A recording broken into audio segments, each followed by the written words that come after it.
우리는 지금 죽음의 유라굴라 광풍 속에 있는 사람들의 모습을 보고 있습니다.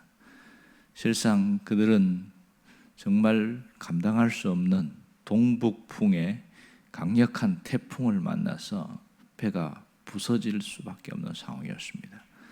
그들은 자기들이 기구를 버리고 짐을 버리고 또 배의 연장까지 버리고, 그래도 광풍은 계속 몰아쳐서 구원의 여망이 없어졌다 이랬습니다. 신랄 같은 희망까지 없어졌다. 그만큼 위험한 지경이었습니다.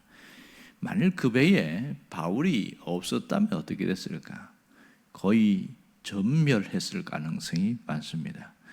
지금도 2000년이 지났지만 지중해 그 지역에 동북풍의 태풍들이 종종 부릅니다. 불러와서 그 배들이 지금은 아주 목선이 아님에도 불구하고 얼마나 파도가 센지 피할 수밖에 없습니다. 자연의 힘에는 감당할 수 없거든요. 그러니 2000년 전에 범선이니까 얼마나 이게 위험한 지경인지 알 수 있겠지요. 이때에 하나님께서 바울에게 찾아오셨습니다. 그리고 바울은 사람들에게 275명이 있는 사람들에게 안심하라 이런 얘기를 합니다. 이 말은 안심하라는 말은 기뻐하라 이런 뜻입니다. 말도 안 되는 상황이지요. 지금 햇빛이 비치는 것도 아니고 상황이 달라진 것도 아니고, 근데 뭐 안심하라 하면 미쳤나 이렇게 생각할 겁니다. 그래서 바울이 뭐라고 그러냐면 오늘 22절에 나온 것처럼 내게 속한 하나님이 이렇게 말씀하셨다 이렇게 말합니다. 내게 속한 하나님. 하나님은 어떤 하나님이냐? 나에게 함께 하신 하나님이다. 나에게 속한 하나님이다. 이런 얘기합니다. 또 하나님에 대해서 뭐라고 하냐면 내가 섬기는 하나님 그렇게 이야기합니다. 이 바울이 신앙 고백을 하기를 자신이 섬기는 하나님이다. 그런데 바울이 섬기는 하나님은 그 당시에 있는 신들, 그러니까 쇠나 나무로 빚어진, 돌로 빚어진 그런 우상이 아니라 살아계신 하나님임을 분명히 말하고 있습니다. 그 하나님은 저 멀리 저 별들에서 멀리서 얘기하는 분이 아니라 바울 곁에 서서 말씀하셨다 그 얘기합니다. 오늘 23절에 보면 바울 곁에 서서 말하되 이런 얘기하고 있습니다. 놀랍지요? 천사자를 통해서 하나님이 말씀하신 걸 보십시오. 오늘 여기 보면 우리가 주목할 것은 23절에 어젯밤에 이렇게 말합니다. 어젯밤에 내 곁에 서서 말하되. 자, 어젯밤에 이렇게 이야기합니다. 지금 바울이 하나님 말씀을 들을 때 어젯밤이라는 거예요. 자, 우리는 앞에 보면 지금 캄캄한 해가 뜨지 않는, 지금 폭풍이 몰아치고 있으니까 해가 뜨지 않는 시간이 거의 한 14일 뒷부분에 보면 열나흘쯤 되었다 했습니다. 적어도 이 시간쯤이면 적어도 한 열흘 이상이 훌쩍 지나갔습니다. 그러니까 밤낮을 구분할 수 없어요. 당시에는 뭐 손목시계가 있는 것도 아니고 그 당시에 시간을 구분할 수 있는 건 유일하게 별자리를 보고 또 태양을 보고 구분하는데 알 수가 없는 거거든요. 그 당시에도 보면 자료 보면 그 모래시계 있지 않습니까? 큰 모래시계 그걸 갖고 있는데 근데 있겠지요. 어디 있겠습니까? 유일하게 선장실에 있겠죠. 바울은 지금 선장실에 갈 수가 없잖아요. 죄수의 몸을 있는데 무슨 뭐 알 수 있겠습니까? 근데 어젯밤에 그 얘기하셨다는 겁니다. 그럼 이 어젯밤이라는 것은 정확하게 무슨 뜻이냐? 그거는 사실 밤낮을 구분할 수 없는 시간이기 때문에 이 헬라어 단어를 표현하면 정확하게 해석하면 바로 그 밤에 그 뜻입니다. 바로 이 밤에 이 뜻이에요.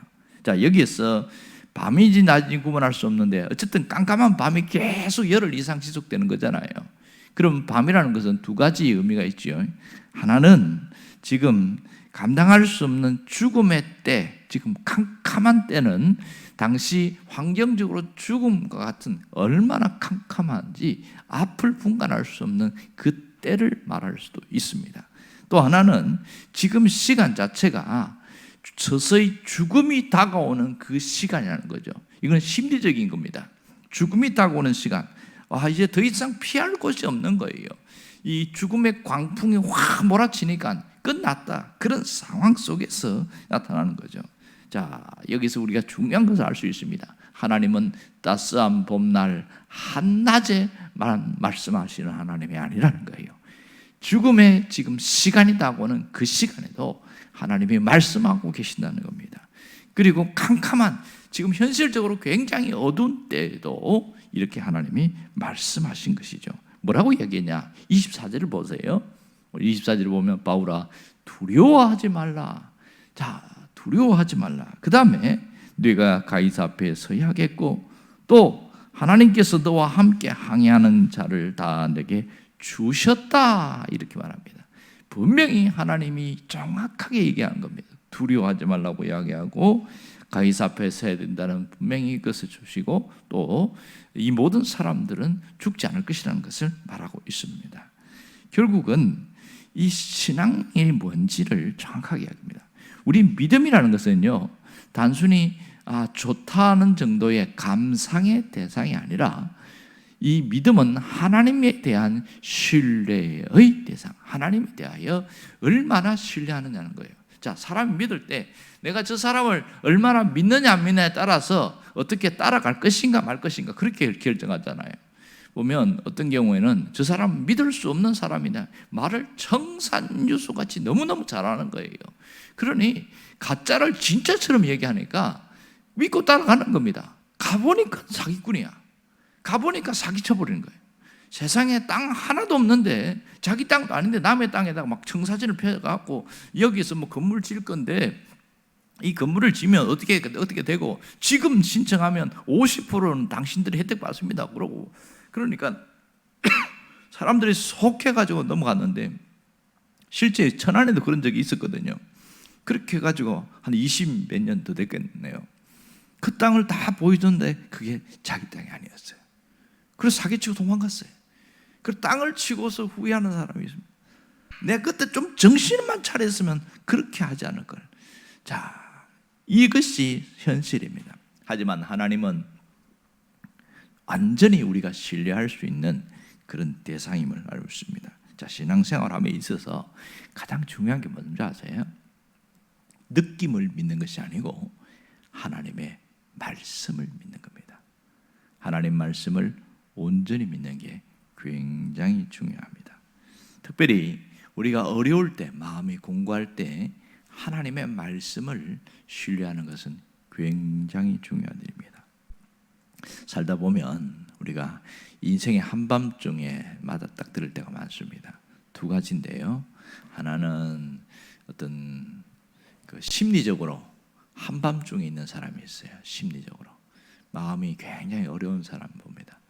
어떤 분은 붓끝은 멀쩡한데 늘 얼굴이 어두워요. 그래 보니까 마음에 감기가 찾아왔어요. 마음의 감기가 뭔지 아세요? 우울증을 마음의 감기라고 합니다. 이 사람은 굉장히 지금 시간이 지금 죽음의 때를 지금 가고 있는 거예요. 자기가 지금 해는 떴지만 자기 마음속에는 해가 안 떴어요. 늘 어둡고 칙칙하고 캄캄한 밤의 시간을 보내고 있는 겁니다. 그러니까 늘 슬픈 거예요. 뭘 해도 힘들어요. 그런 분들을 만나서 보니까 음식을 먹는데 무슨 맛인지 모르고 먹는다는 거예요. 그러니까 배가 너무 고프니까 먹는 거지 맛을 모른다는 거예요. 이 마음의 감기가 찾아온 사람을 데리고 어디 이제 좋은데 여행을 가고 하잖아요. 구경을 하는데 이거 멋있죠? 그러니까 좋은 줄 모르는 거예요. 왜? 감기가 찾아왔어요. 마음의 감기. 이렇게 사람이 마음에 죽음의 시간이 이런 어둠의 시간이 확 덮어버리면 맛있는 걸 먹어도 맛있는 줄 모르고 좋은 데 가도 좋은 줄 모르고 그런가 하고 뭐 이렇게 쓰다 본다는 겁니다. 많이 병든 사람들은 그렇더라고요. 그런데요, 희한하죠. 어떤 것을 해도 이 사람을 해결할 수 있는 방법이 없어요. 그런데 이분을 데리고 하나님의 말씀을 가르친 거예요. 말씀이 들어올까요? 안 들어올까요? 안 들어오죠. 마음이 답답한 사람이 무슨 말씀이 들어오겠어요?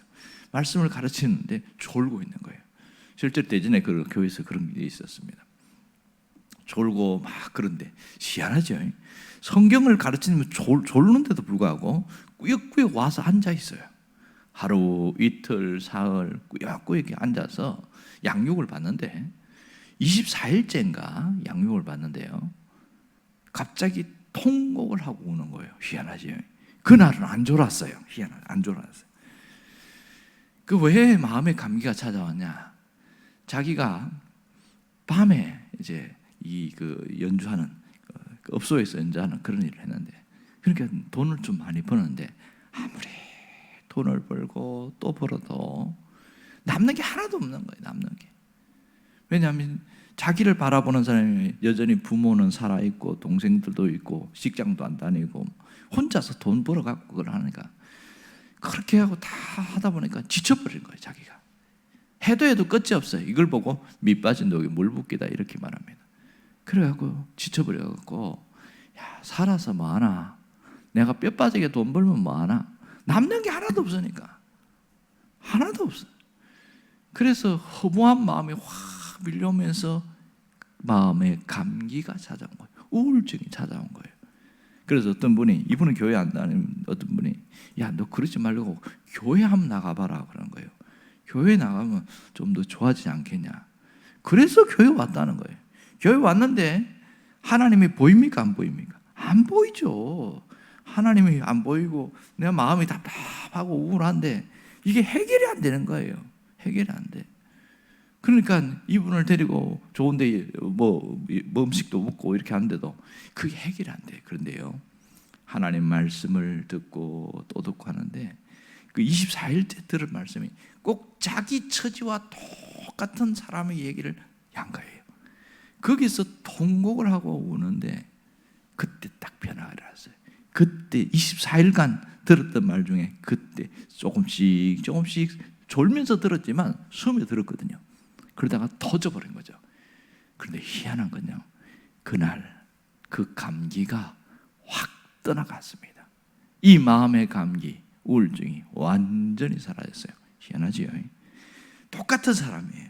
근데 그날 통곡하고 울고 나서 싹 사라지고 나서 다음날 25일째 왔는데 아주 그냥 옷도 바뀌고 얼굴도 환해갖고 온 거예요. 사람이 완전 딴 사람이 되어버렸어요. 그때부터 사람이 달라지기 시작하는 거예요. 무엇이 바꾸는 줄 아세요? 하나님의 말씀입니다. 하나님의 말씀. 바울이 자신도 똑같이 이 유라굴라 광풍 속에서 막 휩쓸리고, 그 나이도 많잖아요. 바울이 보면 이제는 인생 황혼의 때이기 때문에 똑같은 상황인데 어떻게 일어날 수 있었냐? 어젯밤에 하나님이 내게 와서 말씀하신 그것 때문에 다시 일어날 수 있었고, 그렇게 용기를 내서 275병의 배를 타고 있는 사람들에게 안심하십시오 라고 이야기할 수 있었던 거죠. 왜요? 우리 다 살 수 있습니다. 여러분, 그 죽음의 상황에서 살 수 있다고 이야기할 때 그것만 잡으면요, 아무도 안 죽습니다. 결국 다 살아났거든요. 여러분, 무엇이 우리를 살리는 줄 아세요? 하나님의 말씀입니다. 하나님의 말씀이 우리를 살려요. 우리의 영혼을 살리고 우리의 무너진 마음을 살려내고 우리 삶을 회복시키는 놀라운 역사가 지금도 일어나고 있습니다. 지금도 곳곳에 보면 하나님의 말씀을 붙들면 살아나더라는 겁니다. 그러므로 하나님이 우리에게 말씀해 주시는 거예요. 하나님은 어떻게 오시냐? 말씀과 함께 찾아오시거든요. 그래서 내 마음에 찾아오는데 마음에 감동이 되고 와닿는 말씀은 하나님이 내게 찾아오신 거예요. 하나님은 형상이 없기 때문에 말씀으로 오신다고 그랬습니다. 요한복음 1장 1절에 태초에 말씀이 계시니라 이렇게 말했습니다. 이 말씀이 하나님과 함께 계셨고, 그리고 말씀이 하나님이시니라, 말씀이 하나님이시다 이렇게 이야기했어요. 요한복음 1장에 분명히 이야기하고 있잖아요. 그렇다면 하나님 말씀이 내게 들어와서 내게 감동이 왔다면 하나님이 내게 찾아오신 것이죠. 나를 살리는 것이 뭘까요? 그것은 하나님의 말씀입니다. 여러분, 매주일 우리가 하나님 말씀을 들을 때에 늘 하나님 말씀에 대해서 열려있는 자세가 되면 마음의 감기가 싹 사라져버립니다. 우울증 완전히 없어져요. 어둠 다 사라지게 돼요. 우리 삶을 늘 힘들게 했던 그것들 다 떠나갑니다. 완전히 새로운 삶이 열리는 거예요. 무엇이 바꿔놓았어요? 하나님의 말씀이 바꿔놓습니다. 여러분, 하나님 말씀의 능력을 믿으시길 바랍니다. 그렇다면 내가 해야 될 것은 말씀을 붙잡는 거예요. 말씀을 붙잡는 거예요. 말씀 붙잡는 게 뭐예요? 내게 와닿는 말씀, 감동이 됐던 말씀을 또 읽고 선포하고 이렇게 하는 게 말씀 붙잡는 거예요. 그리고 그 말씀 붙들고 기도하는 거예요. 그러면 어느 날 완전히 어둠을 싹 탈출하게 하게 됩니다. 하나님은 우리를 교회에 부르신 것은요, 우리를 살리려고 부르는 거예요. 우리를 회복시키려고 부른 거죠. 우리를 새롭게 하려고 불렀단 말입니다. 그런데 무엇으로 새롭게 돼요? 하나님의 말씀이 들어와야 새로워지는 것이죠. 여러분, 분명한 것은 하나님은 나를 회복시키려고 하신다, 나를 살리려고 한다는 것을 믿을 수 있기를 바랍니다. 이제는 말씀 붙들어서 여러분들이 다시 일어나고 새로워질 수 있기를 간절히 바랍니다. 기도하겠습니다.